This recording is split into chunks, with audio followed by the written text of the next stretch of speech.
A genius is a man who can do the average thing when everyone else around him is losing his mind. Napoleon. The world is full of obvious things with nobody by any chance loves. Sherlock. Holmes.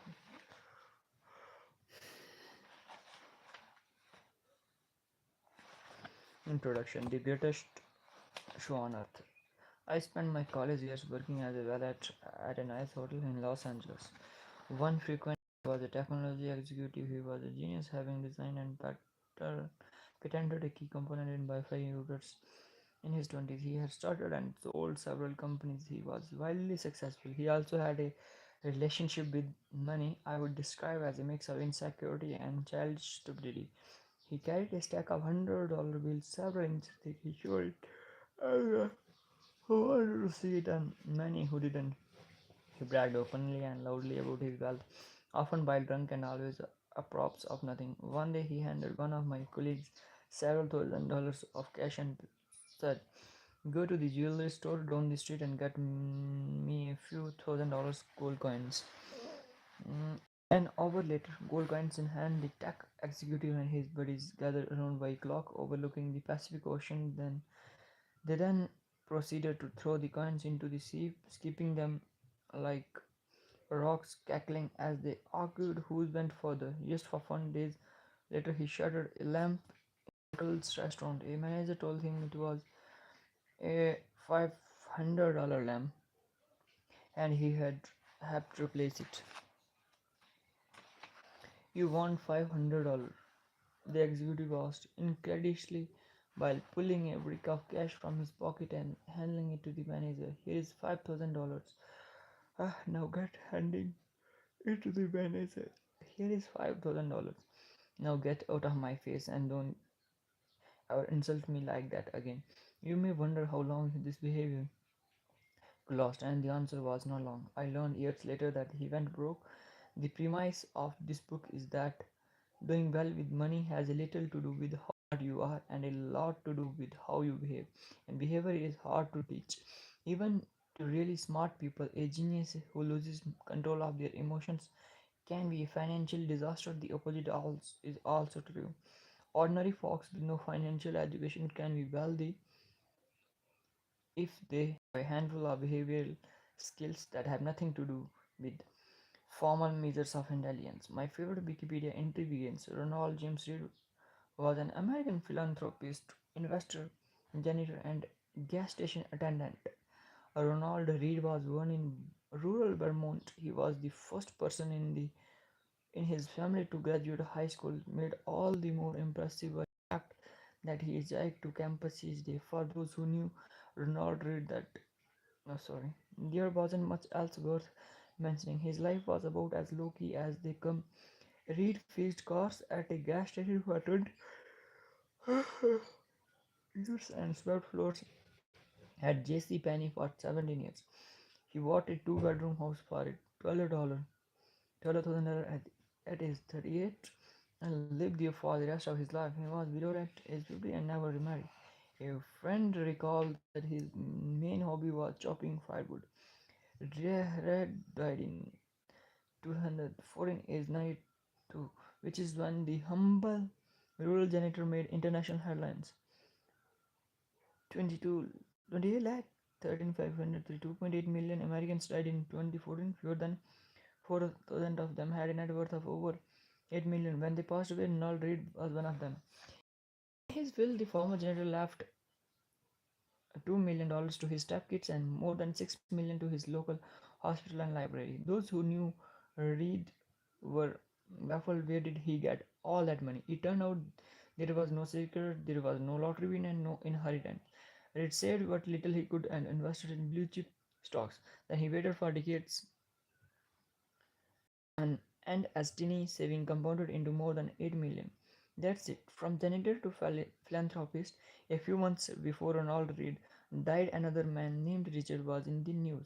Richard Fuscon was everything Ronald Reed was not. A Harvard-educated Merrill Lynch executive with an MBA, Fuscon had such a successful career in finance that he retired in his 20s to become a philanthropist Former Mariel CEO David Komaransky praised Foscon business savvy leadership skills and judgment. Hello, welcome to the live stream. And personal integrity. Crane's business magazine once included him a 40 under 40 list of successful business people. What they like the gold coins keeping tech executive, everything fell apart. In the mid 2000s, Foscon borrowed heavily to expand an 18,000 square foot home in Greenwich, Connecticut that had 11 bathrooms, 2 elevators, 2 pools, 7 garages, and Psychology of Money, written by Morgan Housel. Currently, I'm reading this, and welcome everyone to the live stream. I don't want to talk much, I'm just reading. Let me focus for a few while, and you can say hi till then. Connecticut that had 11 businesses. Then the 2008 financial crisis hit. This crisis hurt virtually everyone's finances. It apparently turned Foscons into dust. High debt and illiquid assets left him bankrupt. I currently have no income, he allegedly told the bankruptcy judge in 2008.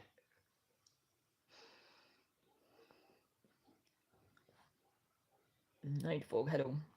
First, his Palm Beach house was foreclosed in 2014. It was the Greenwich Mansions turned 5 months before Ronald Reid left his fortune to charity.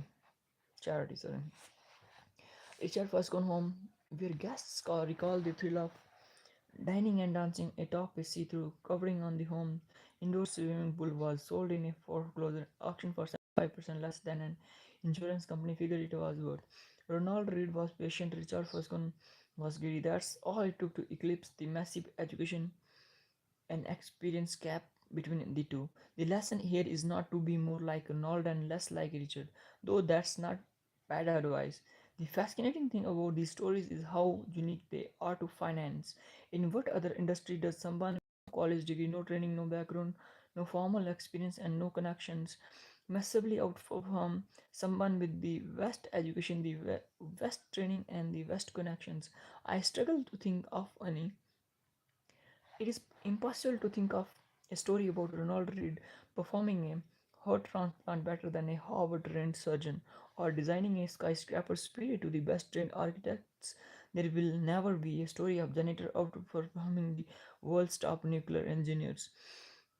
What these stories do happen in investing, the fact that Ronald Reid can coexist with Richard Foscon has two explanations. One, financial outcomes are driven by luck, independent of intelligence and effort. That's true to some extent, and this book will discuss it in further detail. Or two, and I think more common, their financial success is not a hard science, it's a soft skill where how you behave is more important than you know. I call this soft skill the psychology of money.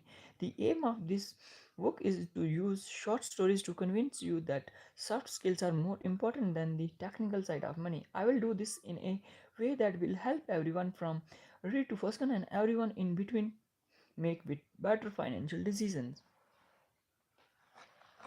These soft skills are, I have come to realize, greatly underappreciated. Finance is overwhelmingly taught as a math-based field where you put data into a formula and the formula tells you what to do and it's assumed that you will just go do it.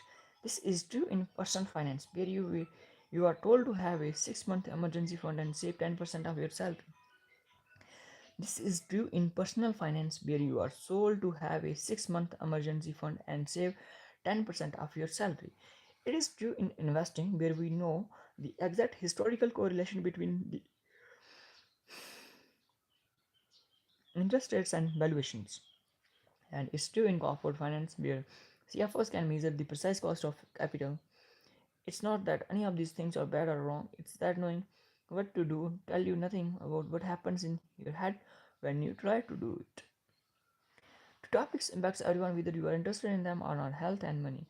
The healthcare industry is triumph of modern science with rising life expectancy across the world. Scientific discoveries have replaced doctors' old ideas about how the human body works, and virtually everyone is healthier because of it. The money industry, investing, personal finance, business planning, it's another story. Finance has scooped up the smartest minds coming from top universities over the last 2 decades. Financial engineering was the most popular major in Princeton schools of engineering a decade ago. Is there any evidence it has made Better investors I have seen them through collective trial and error over the years. We learn how to become better farmers, skilled plumbers, and advanced chemists.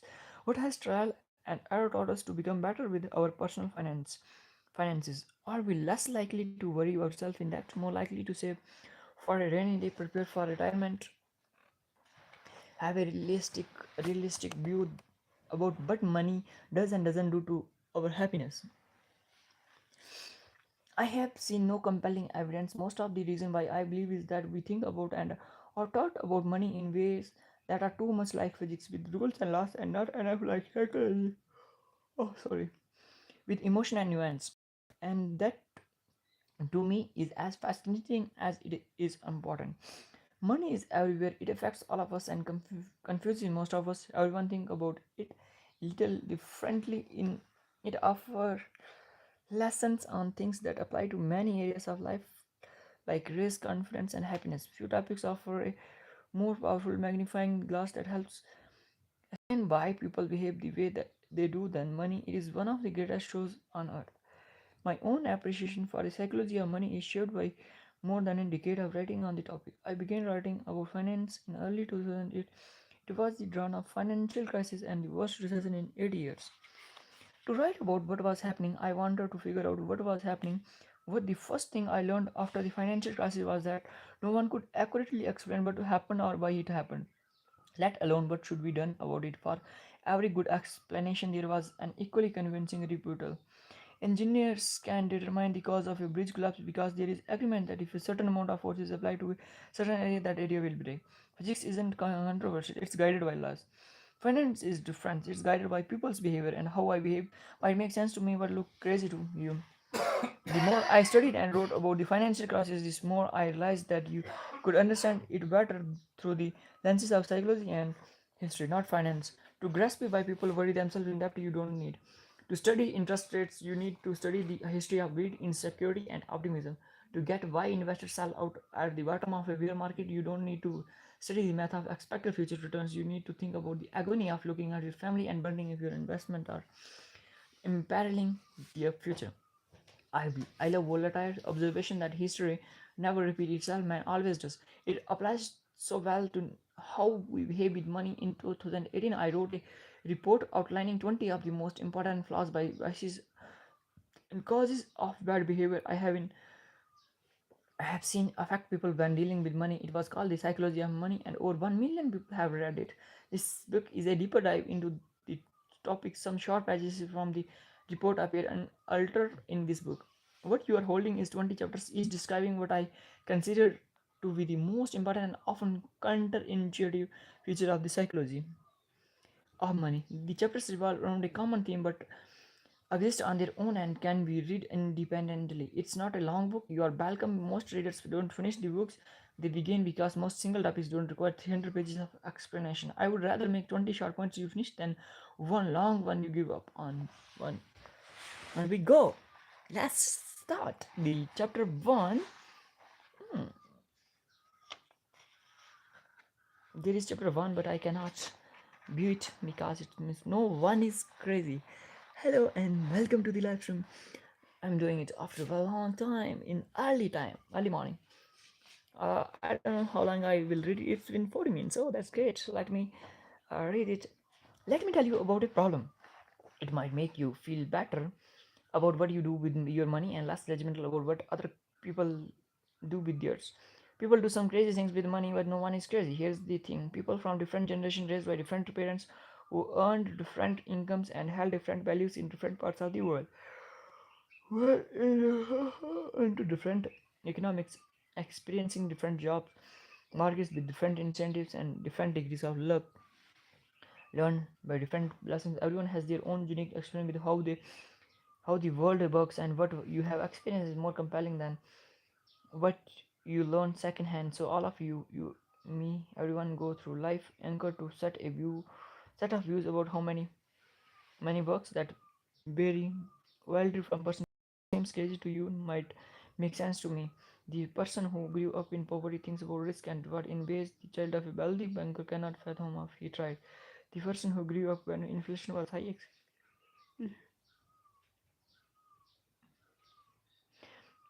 The stockbroker who lost everything during the Great Depression experienced something the worker basking in the glory of the late 1990s cannot imagine. The Australian who hasn't seen a recession in 30 years has experienced something no American ever has had in their own generation, especially experienced early in their adult life. If you grew up when inflation was high. Hello, big bro. As Johnson, I'm reading book, uh, uh, The Psychology of Money. Thank you for commenting. Mm, I appreciate you. If you grew up inflation was high, you invested less of your money in bonds later in life compared to those who grew up when inflation was low. If you happen to grow up when the stock market was strong, you invested more of your money in stocks later in life compared to those who grew up when stocks were big. Welcome everyone to the live stream. It's early morning for me, it's like 7:15 or 20 a.m. for me, and currently I'm reading The Psychology of Money for the first time. I heard it about lots of times, but I ordered it and now I'm reading it. Before that, I finished Grit. It was amazing book written by Angela Duckworth. And currently, I'm reading The Psychology of Money. You can stay here to watch me while reading this book, and you can also comment. I would love to interact with you. In short intervals, I see whoever comments here, and I also interact with them. That's all, and welcome to the live stream.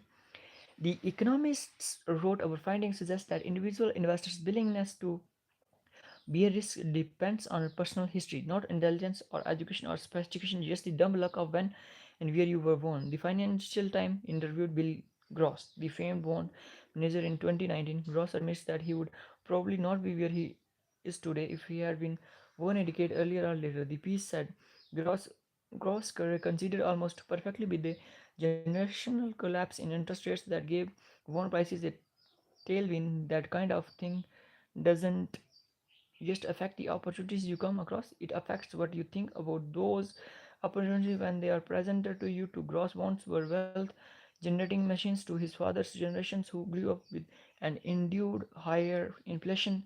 They might be seen as wealth indicators. The differences in how people have experienced money are not small. Even among those you might think are pretty similar. Take stocks. If you were born in 1970s, this S&P 500 increased almost I have fold adjusted for inflation during your teens and 20s. That's Singleton. If you were born in 1950, the market went literally nowhere in your teens and 20s adjusted for inflation. Two groups of people separated by chance of their birth year go through life with a completely different view on how the stock market works. What stocks did in your teens and 20s? 190, 50, 190, something. This is always go up. Or inflation. If you were born in 1960s, American inflation during your teens and 20s, you're young, impressionable. Yes, when you are developing a base of knowledge about how the economy works and prices up more than threefold. That's a lot. You remember gas lines and getting you. The stretch noticeably less far than the ones before them. But if you were born in 1990, inflation has been so low for you your whole life, but that's probably never crossed your mind. Let me see where I am. Currently, I read lots of chapters. I don't know how much, but yeah, I did. I think I missed 7, 8.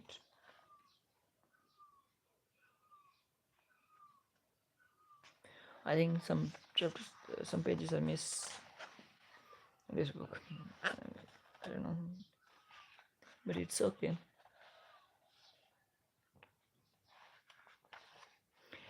America's nationwide unemployment in November 2009 was around 10%, but the employment rate for African American is 16 to 19 without a high school diploma was 90% and 49%. For a Caucasian female over age 45 with a college degree, it was for American, Germany, and Japan were wiped out during World War II. Entire region were bombed out.